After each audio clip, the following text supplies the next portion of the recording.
Oh, salut les gars, j'espère que vous allez bien. On va aborder un sujet très important, c'est celui de savoir comment avancer sans le soutien des autres. Cette clé qui vont vous permettre de pouvoir avancer malgré les inconvénients, malgré les obstacles. Alors on va voir ensemble ces 7 clés qui vous permettent d'avancer dans l'adversité, même quand personne ne vous soutient. Allez, c'est parti. Il faut vraiment que vous acceptez les choses. Il faut accepter la réalité. Tout le monde n'a pas forcément le même avis que vous. Tout le monde n'a pas la même histoire que vous. Tout le monde n'a pas les mêmes référentiels que vous. Alors, il se pourrait que quelqu'un à qui vous demandez un conseil soit d'une vision tout à fait écartée de la vôtre. Et c'est tout à fait normal. Et ça, il faut s'y attendre. Que quelqu'un à qui vous présentez une idée soit libre de donner son avis là-dessus. Voilà, ne vous attendez vraiment pas à ce que les gens parlent dans votre sens. Et ça, il faut se préparer mentalement pour comprendre que les gens ont leur propre avis et leur propre histoire, leur propre choix. Vous, ce que vous devez faire, c'est de vous concentrer sur ce que votre cœur vous dit, ce que vous ressentez du plus profond de votre tripes. C'est ça qu'il faut écouter, c'est ça le plus important. Il ne faut pas avoir de regrets, aucun regret. Moi, la chose la plus terrible, la chose que je me suis toujours dit et qui me fait peur comme tout, c'est d'avoir des regrets. D'avoir au dernier jour de ma vie, être sur mon lit de mort et me dire si j'avais fait ça, ça aurait pu être bien. Si j'avais fait ça aussi, ça aurait pu être cool. Non, il n'y a pas de soirée qui tienne. Non, je ne veux pas de soirée. Je veux faire les choses et je veux les faire maintenant.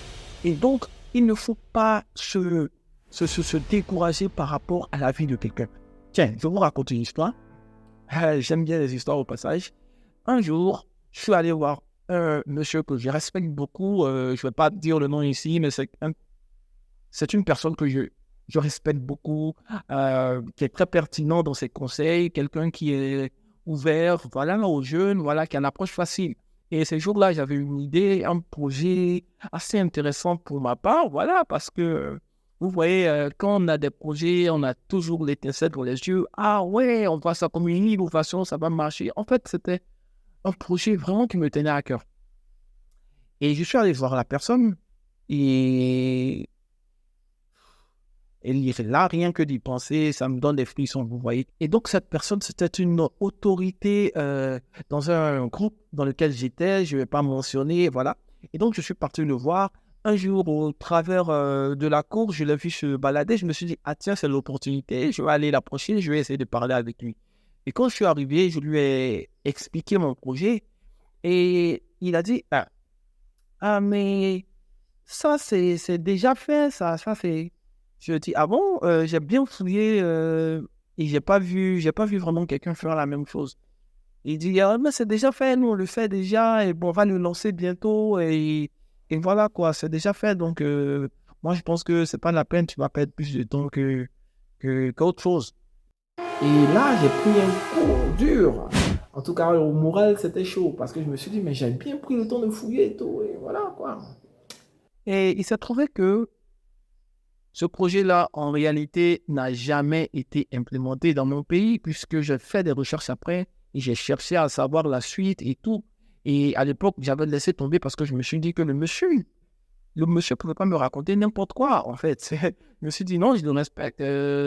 C'était un monsieur qui travaillait quand même dans les domaines de l'État et tout. Il était à la fonction publique et tout. Voilà, c'est des administrateurs, des chefs. Et donc, ouais.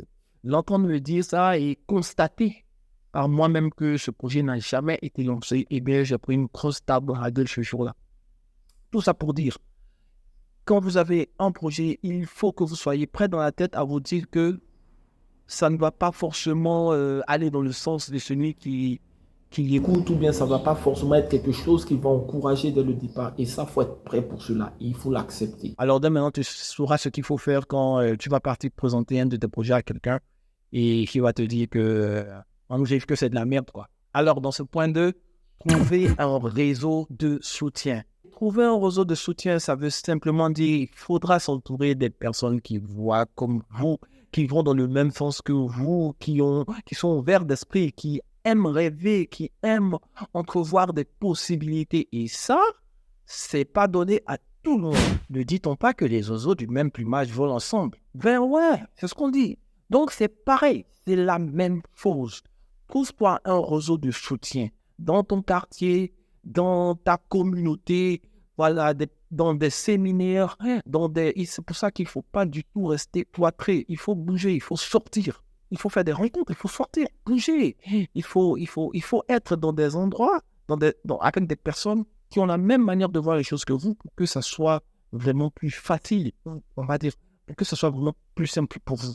Donc, le plus important, trouver un réseau de soutien. Je me rappelle une fois, j'avais vraiment pas parce que j'étais très ermite, j'étais un ermite en vif parce que j'étais toujours seul en train de développer des choses et les gens ne comprenaient pas forcément et les gens n'accrochaient pas forcément. Et je me sentais toujours seul, voilà. Et je me suis dit, bon, qu'est-ce que je vais faire? Je vais partir, à un séminaire, voilà, comme ça. Et j'étais tellement chaud pour participer à ce séminaire-là que je suis parti une semaine en avance sur les lieux. Et quand je suis arrivé, il y avait quelqu'un aussi que j'ai trouvé là-bas qui est en train de chercher. On n'a pas compris, on s'est rapproché. Je lui ai demandé, est-ce que tu viens pour l'événement qui a lieu là, de ça? Ah oui, et toi aussi? Ah, ben oui, apparemment, on est venu une semaine d'avance. Ah. Donc là, on comprend que c'est déjà des gens qui sont tellement passionnés, pressés. Et là, on a fait connaissance et tout de suite, on a embarqué ensemble. Aboubacar, big up à toi si tu vois cette vidéo. Oui, il s'appelait Aboubacar. Ouais, c'est pas grave, lui, je peux le balancer. Donc voilà, et se faire un réseau, c'est tellement important parce qu'à partir de ça, on a pu avancer ensemble, on a pu écrire des projets ensemble, on a pu s'encourager mutuellement et voilà, c'est comme ça. Et ça nous a permis à nous de pouvoir évoluer dans un environnement qu'on s'est créé ensemble. Ça fait qu'on s'est retrouvés entre nous dans un petit cocon qui nous a permis de nous encourager et d'avancer tout simplement. Donc à l'avenir, je te conseille de vraiment aller dans des endroits où tu pourras croiser des personnes, surtout pas les membres de la famille, parce que c'est vraiment pas évident. Dans son royaume, on est toujours incompris. On n'est jamais roi chez soi. Et dans la famille, très peu de personnes vous donneront le soutien dont vous avez besoin. Et même quand ils vous accordent le soutien que vous voulez, c'est vraiment sur le bout des lèvres. Ils n'y croient pas vraiment, en tout cas pas autant que lui. Donc il va vous falloir vous armer de courage et vous approcher des personnes qui sont comme vous. Et vous les trouverez dans un endroit où des personnes comme vous se rassemblent. Donc il faut bouger. Pour finir, trouvez-vous un réseau de soutien. Troisième point, développez votre confiance en vous. C'est très important. Alors, j'ai fait des vidéos déjà sur la confiance en soi. Tu peux aller les voir pour essayer de développer ta confiance en soi. Ici, on va essayer d'être un peu plus rapide et un peu plus consistant. Mais c'est pour dire quoi? C'est pour dire que la confiance en soi, c'est quelque chose qui vous suit. Les gens ne vont pas vous donner les fleurs. Ils vont toujours vous donner le bout du fusil. Et quand on vous donne le bout du fusil, c'est pas pour vous faire du bien, croyez-moi. Donc, il faut que vous appreniez à déjà avoir une bonne estime de vous-même.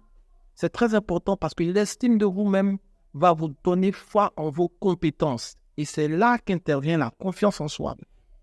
Parce que c'est différent, l'estime de soi et la confiance en soi.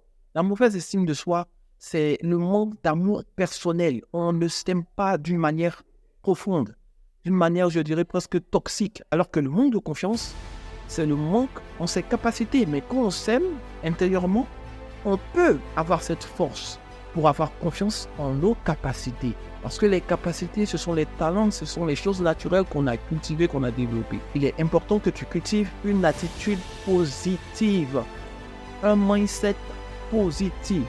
Et avec cet esprit positif-là, tu es prêt, tu es armé à entendre tous les rejets. Parce que si tu as confiance en toi et qu'on te rejette, cette confiance en toi te permet de surpasser tous les obstacles. Cette confiance en toi te permet d'avancer malgré les obstacles, malgré les freins, malgré les barrières qu'on va te mettre. Donc, l'attitude positive, le mindset positif, l'esprit positif, l'esprit d'ouverture va te permettre de pouvoir avancer. La confiance en soi est essentielle pour avancer lorsqu'on a un rêve, lorsqu'on a des projets. Alors, c'est tout pour aujourd'hui. Si tu as aimé cette vidéo, mets un like, abonne-toi, laisse-moi un petit commentaire. Ça prend tellement de temps et d'énergie de faire ces vidéos. J'ai vraiment envie que tu me soutiennes. Et bien sur ce, Tessa te dit bye bye.